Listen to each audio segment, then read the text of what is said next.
Hi everybody, this is Martin from Automat Berlin, and the following 20 minutes it's about the usage of telco APIs in the TED Summit 2020 Asia session, and I'm honored and glad to give that presentation, and I would like to give you some insights on our experience with implementing communication scenarios based on telco APIs. So, just a second. Since Alan has a tradition in the TED Summit not to like buzzwords and too many logos, I would like to start with a no logo player slide. So just for this presentation, I would like to introduce some terms which are hopefully not too buzzwordy. The overall picture, as you see it here, actually consists of classical communication service providers, carriers, and CPaaS providers. I'll go into more details later on. I just want to start with the terms and the consuming parties. So it's the clients that actually implement and use communication scenarios, whatever kinds of scenarios. And the telco providers, of course, are actually a long-established bunch of companies. And in our picture, actually, they sit on the most valuable resource, which is access to networks. This is what we call raw material. The raw material simply is actually zip trunks, number trunks, and SMS trunks. And actually, they provide them in a very classical way. And as I guess everyone knows, there is a new way of providing these communication assets, and that's via CPaaS, Communication Platform as a Service. And what they do or provide is just on top of the raw material, APIs and SDKs and value-added services, which I will actually explain a little in more detail in the following minutes. And that's what we call here the gold plating of the raw material and the fairy dust on top of the gold plates. And basically the consuming party is everyone who would like to use programmable telco communication assets to provide services. So just a short marketing slide. In the last years, we dealt with a lot of those providers, like with carriers and CPaaS providers, and we've implemented a lot of different scenarios using those. Basically, some more details. The telecommunication providers with the raw material, the zip trunks, and the other things is basically wireline and wireless telco infrastructure providers, and their main offerings usually are voice, SMS, and data. And usually they are actually bound to their footprint, which is sometimes just a country. And with the bigger players, more than a country, but they're bound to the footprint. They don't really sell anything outside of their footprint. And basically based on the regulations on their footprint, they of course play with the rules of the governmental bodies in the telecommunications domain. Then we have the CPaaS providers. Here, what we call the challengers with gold plating. What they do based on the raw material, they provide APIs and SDKs. So little helpers that actually provide programmable access to the raw material. And what they offer, they usually offer as a pay-as-you-go provision model. So you don't pay like a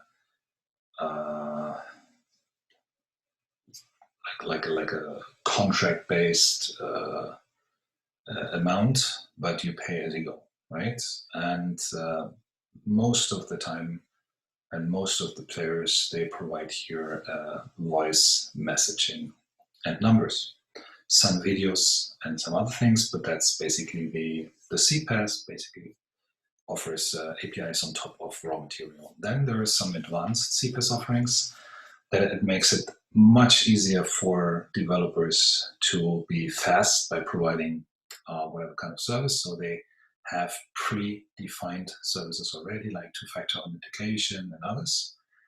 They even have modeling environments where you could actually predefine what you need, the flows you need, and other things. And what actually differentiates their offering is as well the footprint they do this on.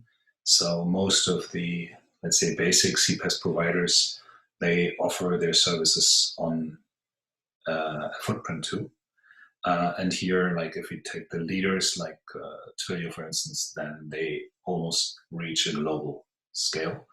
That means that they provide everything that the basic CPaaS providers provide, and on top of trunks from more than 100 network operators, right? So there are few CSPs that provide the same footprint as, for instance, Twilio is able to provide. But they do this by partnering with different providers, of course, and that differentiates them from the basic providers that are usually at least bound to like a continent or other footprints. Yes, that's basically maybe what is on the picture. You can't really say what is better. You know, the telco providers or the CPaaS providers, they have different benefits from what they offer and pain points for the consuming party. So if we start here with the benefits and pain points from the telco perspective, then of course the carriers, usually they provide on their footprint high quality of service. They can deliver high volume, and they're usually very robust and reliable network providers. The problem for programmable consuming parties is that they do not expose the raw material in a way that a lot of people could actually consume it. They don't even have the expertise, like they don't really know what, let's say, web developers would need and expect. And they have to face the complexity of the existing IT system landscape they have to provide their services. And even if you actually are a very experienced developer, you need to be experienced with Zip, Stack, and there are not too many developers out there. So for the, let's say, normal software development community, the carriers are not really prepared to provide programmable communication assets in a way that they could easily use them and develop and provide a communication service. So the CPaaS, the basic CPaaS providers, they offer APIs and SDKs. It's out of the box standard technology that most of web developers and app developers are able to consume. There are actually developer focused, and they basically, most of them offer what it takes to implement communication scenarios with voice, SMS, messaging, etc. And as I mentioned already, they actually provide it with pay-as-you-go, which is for at least the guys who want to start small, the preferable modus operandi.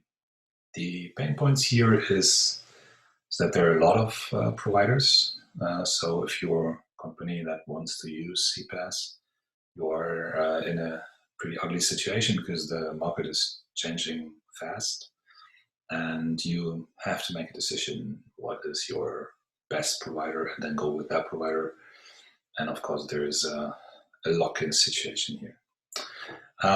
The more, let's say, the leaders of the CPaaS, they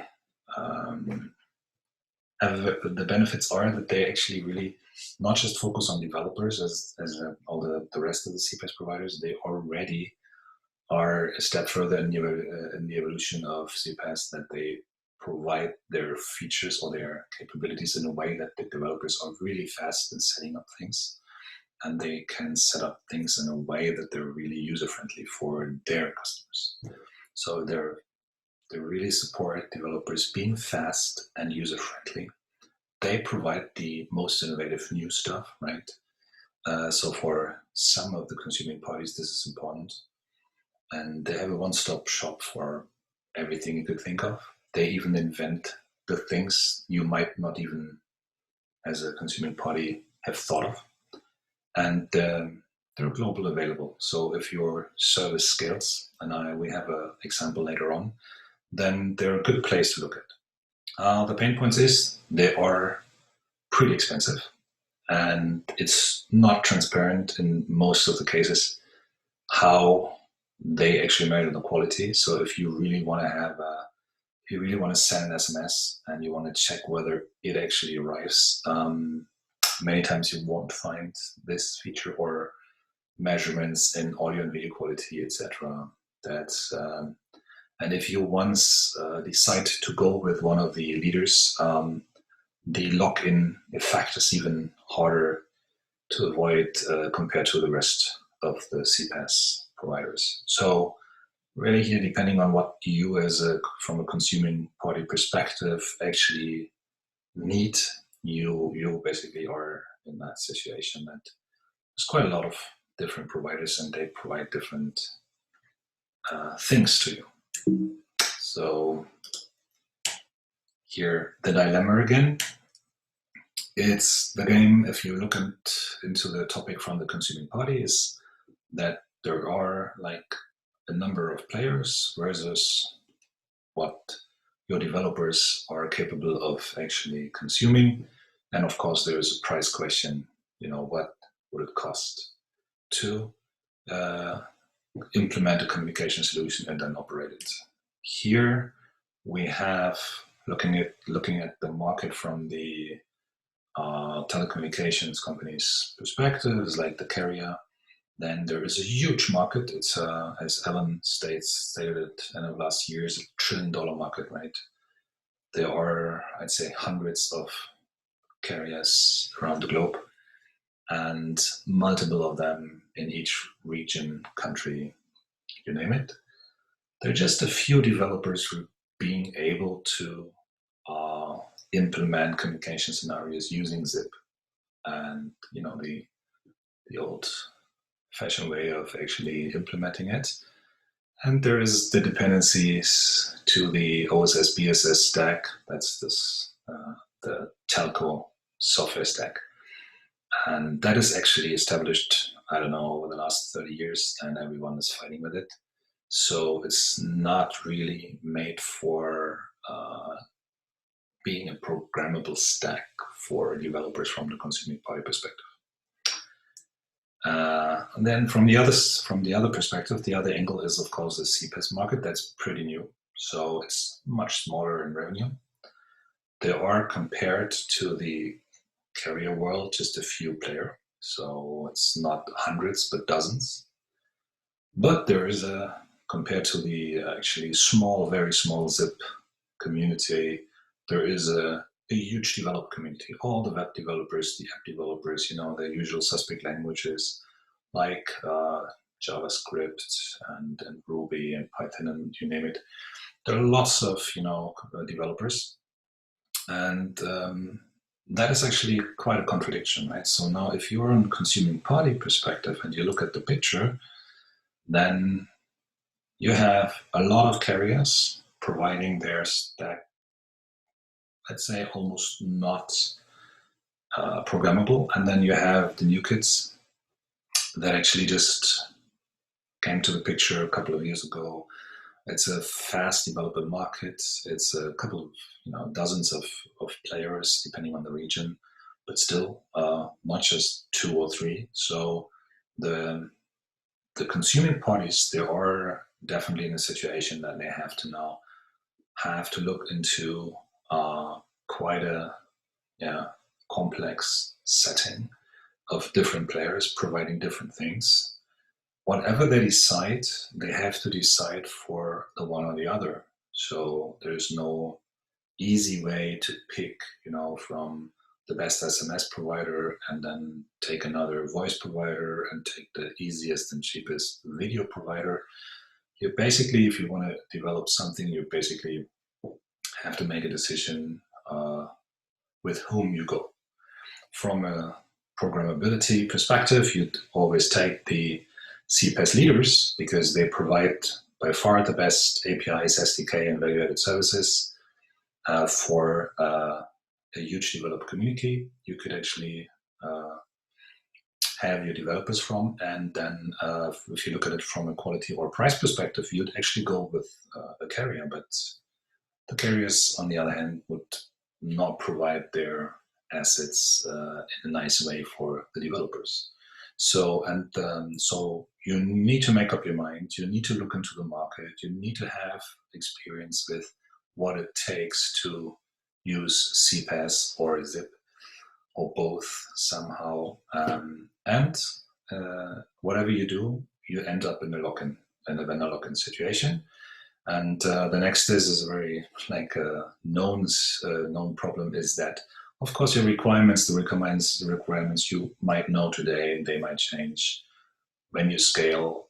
Geography is changing, and if geography is changing, compliance then really is changing, because there are different footprints or different regions have different compliance requirements to communication, and then you might need performance indicators or monitoring or other things that actually come with your requirement set.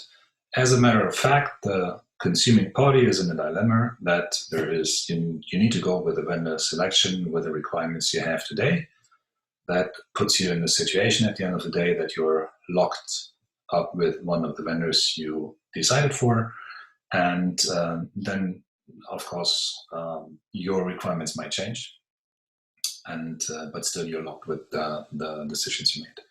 So that's of course not very nice. It's actually good for the CPaaS leaders because most of the let's say consuming parties would go at the beginning with those guys because they offer the best functionality. But in many cases, we will have an example later on. This develops into quite a challenging situation when it comes to scaling or other things. So that's the dilemma on the market, right? We have different players, and then I would like to introduce some ideas, getting back to the simple terminology I introduced at the beginning. We actually you see the same picture, with the different players, the raw material, the gold plating, and the fairy dust, and the consuming party. And the easiest way of making it more accessible to the consuming party is to enable the carriers to provide APIs for their raw material, right? It's they have the trunks, they have the numbers and the SMS, and you just add on top of their existing technology stack another layer, and you enable them to provide their raw material and their assets via APIs and SDKs.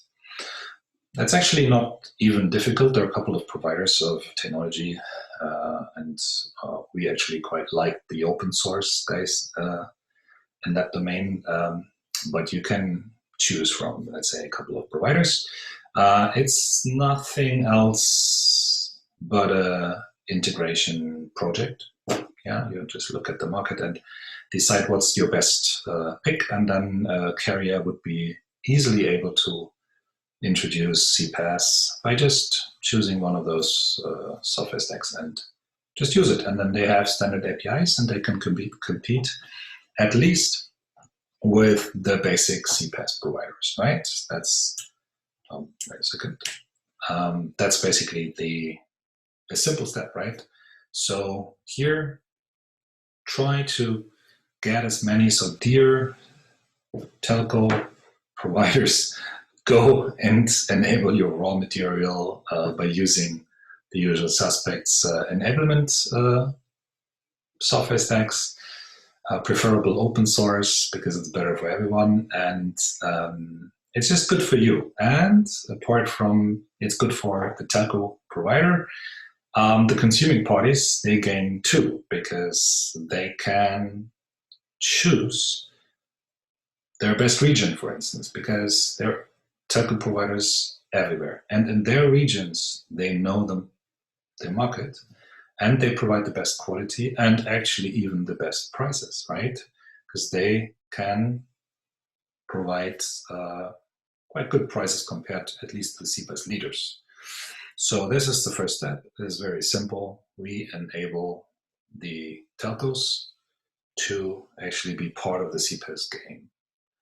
The next would be that we do what we call service aggregation.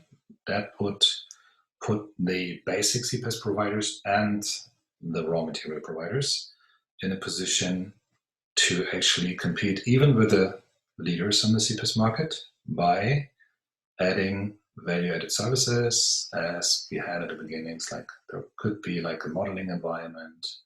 There could be pre-implemented scenarios like two-factor authentication.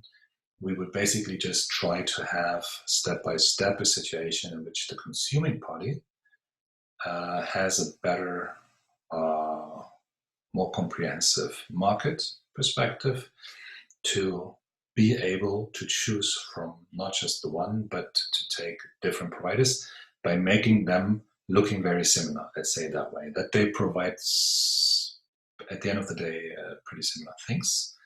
And that would take actually the layer, what we call value-added service layers, service aggregation, that at least it would be like a number of providers and they would all provide similar things. So for instance, choosing one and then changing to another one later on because of price or geography or features would not be almost impossible, but actually pretty feasible.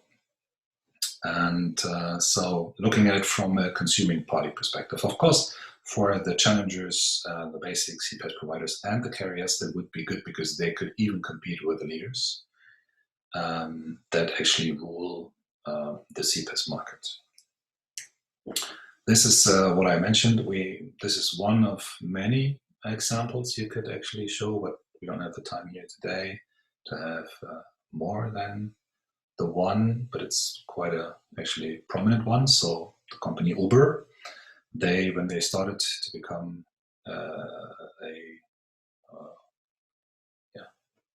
taxi service, I would say, that's what the most thing they did at the beginning. They needed someone who were able to send SMS. It was in North America, United States, and they had a special requirement. They needed to make sure that the SMS was really sent fast and reliable, and they needed a programmable approach. So they approached Twilio, not just because San Francisco is the same place they live in, but actually Twilio was at that time the only player who was able to actually fulfill their requirements. So they started using the SMS service of Twilio platform in 2011. And as we all know, Uber was actually quite successful. It was scaling on a global way. And they realized in 2017 that they spent a hell of a lot of money on SMS. So each person who would actually book a Uber cab would get an SMS as soon as the car gets close, and then you jump into the car, and as soon as you get close to your target destination, you will get sitting in the car, you get another SMS, prepare yourself, grab all your stuff, you're getting close and it's going to be soon, the drive is over soon.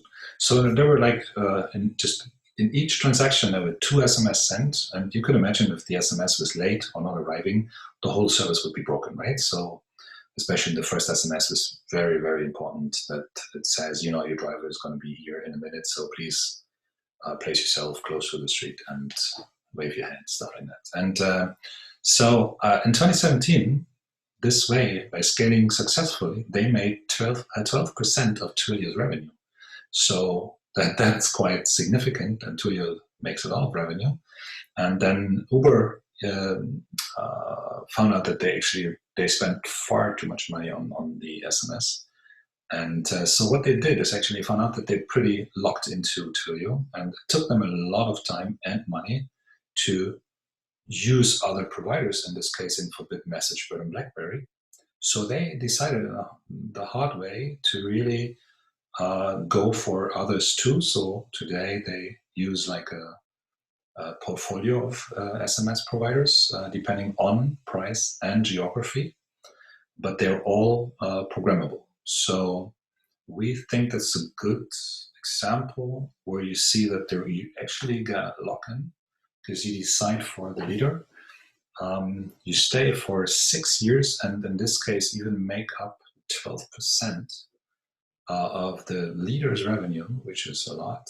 And then you go another time with a lot of money and time and risk actually for the service itself. You go and actually split up to, in this case, 4 service providers to actually send you SMS.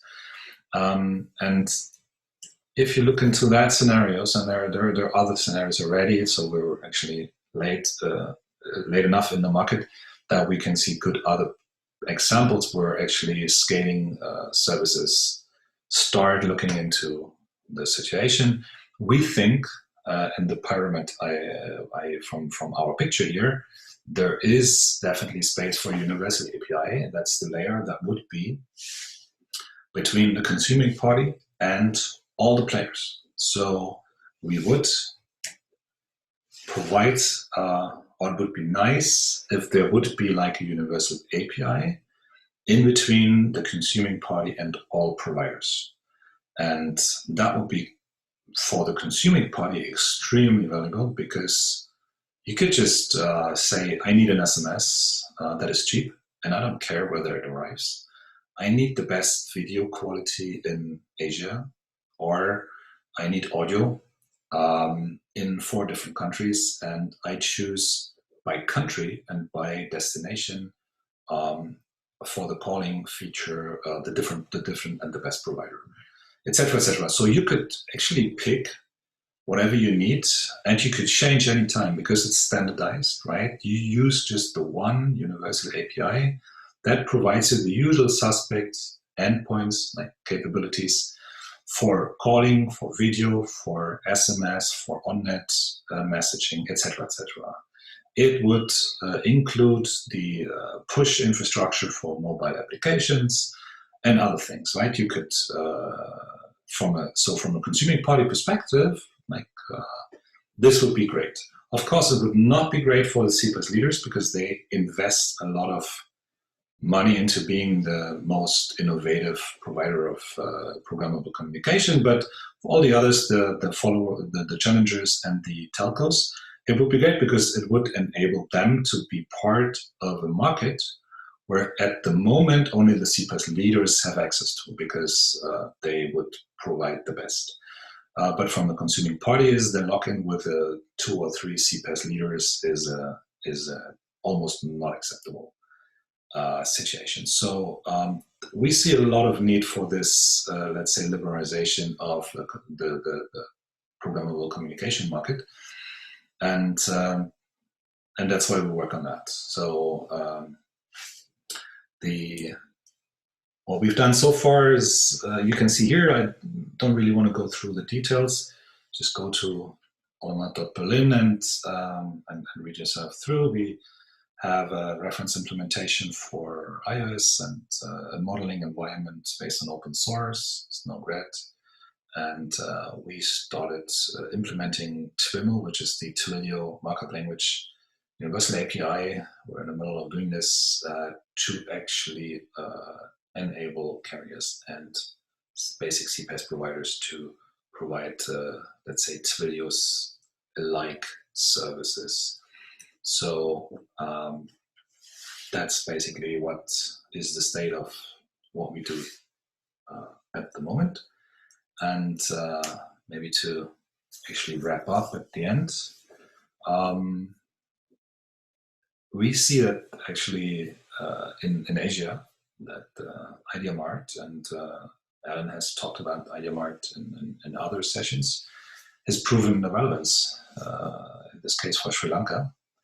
And not being an expert on the Asian market, it's a huge continent right? You might not go for a universal approach for all the countries at once. That could be done for North America and Europe, but in Asia it looks not very feasible. So there might be better approaches to have countries or, let's say, regional markets, Southeast Asia, China, etc., that could be addressed different from the rest of the world, and that they introduce a universal layer. And for the consuming party, we would actually suggest in Asia that you better look for your CPaaS friendly or enabled telco. So dear CSPs, please go and use free and open source software to enable your stack, as I explained it earlier on. It's not a big deal to do so, and as soon as you do, you actually can serve the consuming parties who would like to have access to, in your region, have access to programmable communication. And from our experience, it's better to go with the partners that provide software and not hardware, because that's the usual suspect in the OSS BSS sector, like the telco sector. They provide you with everything, but in this case, you just should go for the software providers that could actually set up private or public cloud settings and configure everything in software. You don't spend that much money and time on setting up something. So don't go the normal complex telco way, but go with the flexible providers that actually do IT and not networks or telco stuff in the legacy way. Yeah, that's basically what I wanted to express. We have many years of experience to implement. So from the consuming party perspective, to implement based on CPaaS providers and zip trunks from carriers, and we at the same time now work for CPaaS providers to lift them up to a higher level to compete with the leaders on the market. So we have both perspective from in the market from the consuming party and developing software for the players on the market. And we will later have another session where we talk with the other guys in the same slot here about universal API ideas. So I'm looking forward to have the session, and I hope I could make myself understood. Thanks a lot, and talk to you later in the other session. Bye-bye.